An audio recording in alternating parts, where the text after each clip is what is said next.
Familiar ba kayo sa halaman na ito? Alam ko, kilala nyo to. Ito lang naman ang golden snake plant o tinatawag sa scientific name niya na Sansevieria transficiata. Ito ay native sa West Africa from Nigeria to Congo. Pero dito sa Pilipinas, marami din ang nagtatanim nito. Kaya naman very common plant ang ating mga snake plant. Bukod sa napakagandang kulay at shape nito, marami ang nagko-collect nito dahil nga nag-aakit ito ng swerte. Ngayon ay pag-usapan natin kung paano ito alagaan. Sa pag-aalaga dito ng ating mga snake plant ng mga golden when it comes to sunlight, syempre diba golden sila. Yung mga golden snake plant, mas gusto nila yung bright light or full sun. Yes mga ka-jungle, pwede sa full sun and indirect sunlight. Sa pagdidilig naman ng ating mga snake plant, ugaliin ng hindi ito palaging dinidiligan.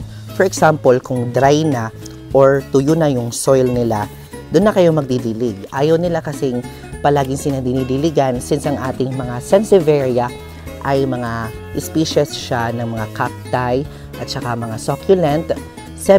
Semi-succulent kasi ang mga ganitong halaman. Kaya naman, mas maganda kung minsan-minsan lang natin sila didiligan. So, tumutubo naman talaga sila kahit walang dilig. O, diba? Be mindful lang sa halaman na ito dahil nga, naglalaman ito ng substance na toxic ito sa hayop at saka sa tao.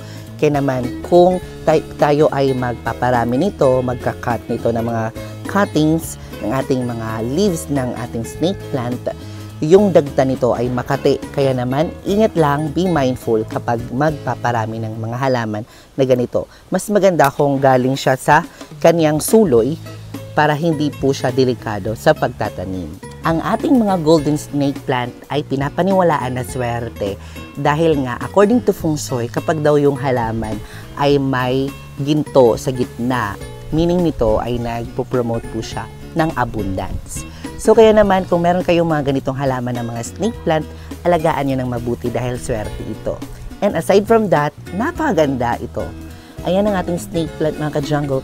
Kung nagustuhan mo ang mga ganitong video, huwag kalimutan i-comment na yes at i-share mo ang video na ito because more plant, less stress.